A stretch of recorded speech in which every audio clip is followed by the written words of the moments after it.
Let me tell y'all something real quick. Now I ain't no preacher, but I do know one thing for sure. The words say, ask and it shall be given. And see, a whole lot of people out here walking around broke, confused, and unfulfilled, not because they ain't capable, but because they never ask head for what they want. You sitting there waiting on a miracle. Meanwhile, God's sitting up there like, you gonna open your mouth or what? See, I learned a long time ago, closed mouths don't get fed. You got dreams, you got goals. Then you better stop whispering to your fear and start speaking loud to your faith. Closed mouths don't get fed. Speak up for your destiny. That's not just a catchy phrase. That's a life truth. You can have all the potential in the world, all the talent, all the skills. But if you never speak up for what you want, it's like burying treasure in your own backyard and forgetting where you put it. Most people are living life in silent frustration, not because they don't want more, but because they've never truly asked for it, not out loud, not boldly, not out with intention. They've settled for less, hoping someone would magically hand them more. But life doesn't work like that. The world doesn't give you what you wish for. It gives you what you work for and what you ask for. You see, people are scared to ask. They're scared to seem needy, scared to be rejected, scared to hear no. But let me tell you something, every yes you ever wanted is hidden behind a risk you were too afraid to take. The person who gets fed at the table isn't always the one who's the most deserving. Sometimes it's just the one who asked first. So if you're sitting there, waiting on life to notice you, waiting for your big break to find you, waiting on God to do something without you doing your part, you're going to be waiting a long time. You have to speak up. You have to open your mouth and claim what belongs to you. Think about it when you're hungry. What do? You don't just sit there thinking about food. You go to the kitchen. You place an order. You ask for what you want. Spiritually and mentally, it's no different. Life responds to clarity. If you don't declare what you want, how will anybody, God, the universe, your network, your own mind, know how to move? Your voice is your power. Too many people are silent about the things they truly desire and loud about the things they fear. Flip that. Get loud about your dreams. Be clear about your vision. Don't let your fear mute your future. When I say closed mouths don't get fed, I'm talking about self-advocacy.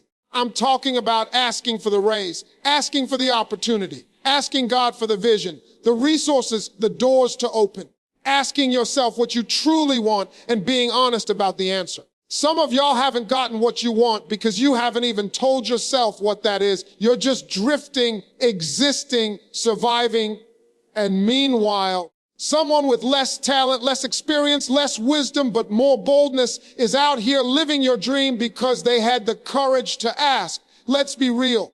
Life will not feed you if you sit in silence. Nobody can read your mind, not your boss, not your partner. Not even God is going to move in your favor if you're not aligned with the request. Prayer works, yes, but prayer without asking, without purpose, without boldness.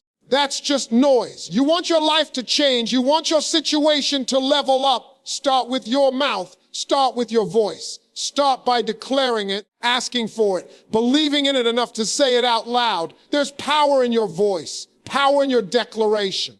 And when you don't use that voice, when you keep your goals to yourself, when you suffer in silence, when you bite your tongue out of fear, you block your own blessings. You deny yourself access to what was already set aside for you. The table's been set. The meal's been prepared. But if you don't speak up, you don't eat. That's the reality. Some people say, well, I don't want to be a burden, or I don't want to come off as greedy. No. There's a difference between greed and grit.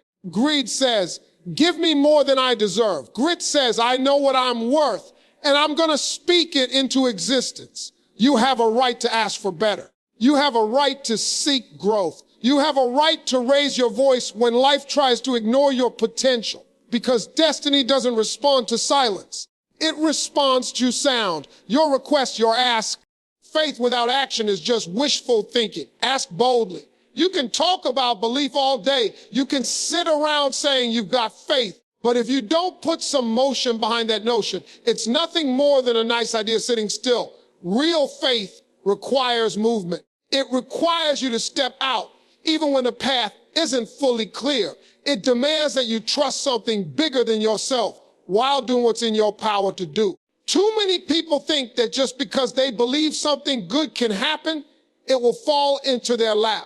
But that's not how blessings work. Thing to attempt. That's not how dreams come alive. You've got to partner your faith with your effort. That means opening your mouth, making the call, taking the chance, and most importantly, asking like you believe it's already yours. There's a big difference between hope and faith.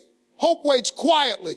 Faith takes a step. Hope wishes things would change. Faith starts changing things. If you say you believe in a better life, a better job, a better future, but you never knock on the door, never ask for help, never say what you want out loud, then you're hoping, not walking in faith. Faith looks like boldness. It sounds like confidence. It acts like someone who knows they're worthy of that they're asking for. That's what separates people who make it from those who stay stuck. Not luck, not background, but the courage to act like what they believe is already in motion. See, people confuse fear with wisdom. They'll say things like, well, maybe it's not meant to be, or I don't want to bother anybody, or what if they say no? But that ain't wisdom. That's fear in disguise. Faith doesn't avoid the risk. Faith knows the risk is the road. Asking boldly means putting your pride on the line. It means stepping into rooms where you might feel small, but speaking like you belong there anyway. It means calling on God like you know He hears you to attempt. And it means showing up and like you expect something to happen when you do. You don't whisper bold prayers. You don't tip into transformation. You ask boldly because your faith says, I may not have it yet, but it's already on the way. Let me tell you something. You can't be passive and expect powerful results. You can't stay quiet and expect to be recognized. You can't hide and expect to be found. Asking boldly means you trust that the door will open, even if it doesn't open right away. It means you show up again and again, not because you're desperate, but because you're determined. You keep asking, not because you doubt, because you believe so deeply that something has to move. That's the kind of faith that gets rewarded. That's the kind of ask that shakes things loose in your life. And when you ask boldly, you activate alignment. You tell the universe, you tell God, you tell your own spirit, I'm ready. That changes things. That shifts things, because asking boldly is a sign of readiness to attempt. It means you're not just dreaming anymore. You're preparing. You're putting your faith into practice. Thing to attempt. You're no longer wishing. You're working with expectation. That's powerful. That's where doors start to swing open, where connections get made, where miracles begin to chase you down. You have to believe that you're not being arrogant by asking for more. You're being obedient to your calling. You weren't put here to play small. You weren't created to just exist. You were built with purpose, and purpose doesn't hide behind silence. It speaks up. It moves forward. It takes risks. So when you ask, don't ask like someone who's begging. Ask like someone who's been promised. Like someone who knows they've done the work, kept the faith, and are now stepping into the reward. There's something powerful about a person who knows their worth, not just in thought, but in action. A person who doesn't shrink back when it's time to ask for the opportunity, the raise, the favor, the access. That kind of person is dangerous in the best way, because they're not waiting on permission to live fully. They're moving with purpose, led by faith, and guided by boldness. And that's what it takes to turn belief into breakthrough. Faith has to show up in your voice, in your walk, in your ask. God hears confidence, not confusion. When you come to Him, when you speak your desires into the universe, when you set your intention for your life, you can't be shaky, can't be hesitant. You can't be unsure of what you want and expect a certain outcome. God didn't create you to wander around confused about your purpose. He designed you with clarity in mind, but it's up to you to step into that clarity. Thing to attempt. Too many people pray like they're apologizing. They ask like they're unsure. They send mixed signals. God, maybe if it's not too much trouble. Or, I think I want this, but maybe not. That kind of energy doesn't move anything. You have to come boldly. You have to come like you know He's listening, like you know your request has value, like you know you were born for more. When you approach God, or even just speak over your own life. You have to do it with authority, not arrogance, but authority, the kind that comes from knowing who you are and who you belong to. You need to beg when you know the door already has your name on it, but you do need to walk up to it and knock. You do need to show that you know what you're asking for. Confusion is the enemy of progress. If you don't know what you want, how can you expect to receive it? How can you prepare for it? How can you grow into it? Let's be honest, confusion is a trap. It's a disguise for fear. When people say, I don't know what I want, sometimes they really mean, I'm scared to want it. They're afraid to be disappointed, afraid to aim high and miss. But faith doesn't operate in fear. Faith operates in clarity, in confidence, in conviction. So when you speak, when you pray, when you ask with that spirit. Ask like you mean it. Ask like it's already done. God responds to faith that stands firm, not faith that wavers with every emotion, every obstacle, every doubt. Look at every person in the Bible who got something extraordinary. They didn't come to God half-stepping to attempt. They didn't mumble their requests or downplay their needs. They came with boldness. They came with faith that wasn't afraid to speak, to attempt. Confidence doesn't mean you have all the answers. It means you trust the one who does. It means even when you're nervous, even when the timing seems off, even when others don't see the vision, you ask anyway, with strength in your voice and belief in your spirit. And let's bring this down to real life. Think about how people respond to you when you speak with confidence. When you go into a meeting and you speak clearly, people listen. When you pitch an idea with passion, people lean in.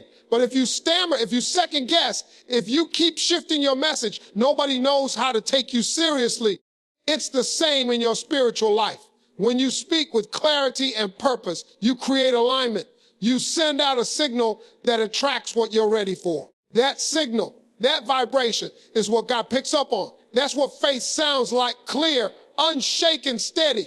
You don't have to yell. You don't have to perform. You just have to be certain. And that certainty doesn't come from your current circumstances. It comes from your connection to the source. It comes from knowing that you've been called to more and that your request is valid. It comes from trusting that you're not just asking out of desperation, but out of destiny, that you're not begging for scraps, but stepping into inheritance. That's a different posture. That's a different tone. That's confidence, not confusion. You also have to realize that clarity is your responsibility. It's not something that always just falls from the sky. You have to get still, get focused, and ask yourself the hard questions. What do I really want? What am I truly asking for? What kind of life am I building? When you answer those questions, when you get real with yourself, your communication with God gets stronger. Your prayers get sharper. Your goals get more targeted to attempt. And when all of that lines up, when your heart, your mouth, and your faith are all saying the same thing, that's when doors start to open. That's when resources find you. That's when purpose meets preparation. The size of your ask reflects the size of your belief. If you're asking small, it might be because you're thinking small. If you're playing it safe with your requests, it might be because deep down you're not sure you're worthy of more. But the truth is, what you ask for tells a story, not just about your goals, but about your mindset. It reveals how much faith you have in yourself, in your God, in your future. People who ask big, who pray big, who move big, those are people who believe that big things are not only possible, but promised. Attempt. When you ask for just enough to get by, just enough to survive, that's the limit you're placing on your own life. That's the ceiling you've agreed to live under. But God didn't put that ceiling there. You did. And you can remove it. You can stretch your thinking, stretch your vision, stretch your ask. You have to stop thinking in terms of what if it doesn't work and start thinking, what if it does? The size of your ask sets the tone for the size of your breakthrough. So many people are scared to ask for more because they've been taught that wanting too much is selfish or that it's unrealistic. But let's be clear, there's a difference between greed and growth. Asking big doesn't mean you're greedy. It means you understand the capacity inside of you. It means you see your potential. It means you're not afraid to challenge the boundaries others placed around you. You can't shrink your dreams just to fit into someone else's comfort zone. Your ask has to match your vision, not your fear. You'll never get $1 million outcome from a $5 mindset. You'll never walk in purpose if you're only willing to ask for convenience. It's the bold ask that opens bold doors. It's the courageous request that leads to divine opportunities. Tempt. The problem isn't that we ask for too much. It's that we settle for too little. Life will often give you what you have the courage to ask for. Not what you think about, not what you daydream about, but what you ask for clearly and confidently. If you really believe God has a plan for your life, tempt. Why wouldn't you ask like it? If you believe you're created for something greater, why would you make small, timid requests that don't even stretch your faith? The truth is, small asks require no real trust. But when you ask big, when you say, God, I want more than just enough, attempt, I want to be a blessing to others too. That's when things start to shift. That's when your ask becomes a seed that grows into something larger than you imagine. It's easy to ask small because small is safe, but safe doesn't grow you. Safe doesn't transform anything. Safe doesn't build legacy. You've got to ask in proportion to what you're trying to create. You want to impact lives. Ask for influence. You want to shift your family's future. Ask for abundance. You want to walk in your purpose. Ask for clarity, direction, and boldness to move even when it's uncomfortable. Every great leap begins with a bold request spoken in faith, powered by belief. Even in business, in relationships, in everyday life, the ask is everything. The difference between success and stagnation often comes down to one moment where someone had the nerve to ask for what they really wanted. Tempt, not just what they thought they could get. The people who are thriving, the people who are expanding, the people who are living fulfilled lives, they're not playing small. They're asking big. They're showing up in rooms with confidence and speaking their desires with power. And it's not just about material things. It's about purpose. It's about growth. It's about knowing that you are allowed to expect more out of life and that your ask doesn't have to be limited to your past. Attempt. Just because you came from struggle doesn't mean you have to stay there. Just because others around you settle doesn't mean you have to. You have a choice. You can level up your ask. You can stretch your faith. You can believe bigger and speak bigger. Because the size of your ask will always mirror the strength of your belief.